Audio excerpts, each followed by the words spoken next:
Paul says, he who prophesies is greater than the one who speaks in tongues. Why? Unless indeed he interprets, the church may receive edification. Tongues must be interpreted.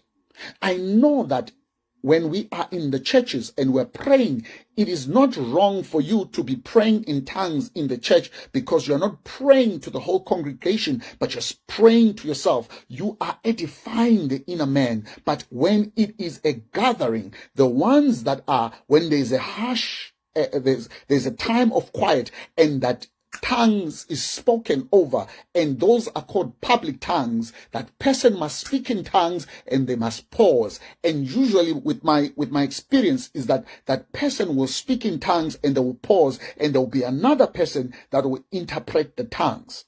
And it used to bother me in church that the tongues would go on and the person would pause and no one would interpret, and another person will speak in tongues again and they will pause and there'll be no interpretation, and another person will speak again in tongues and there'll be no interpretations. So in me, because I read the scriptures, when I read the scriptures, the scriptures are truth to me.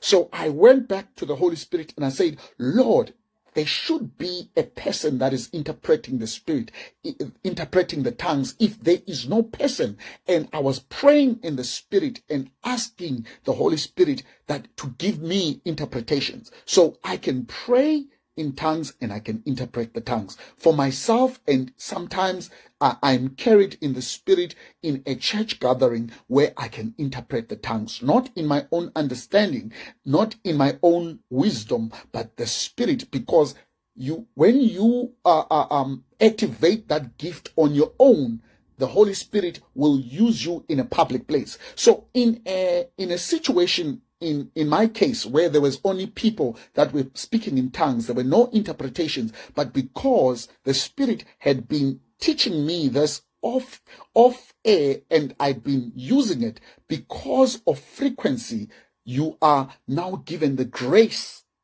to be able to interpret those. Okay, and I'm going to teach you next week. Please join me next week on, if you might not have the grace for the gift, but when you can invite the grace. Oh my God. Listen, I want to give you just a pointer on how you can invite that grace, even though you might not have initially. You know, when Saul was elected as a king, David was not even thought of, but in the presence of, in the event that Saul lost the throne,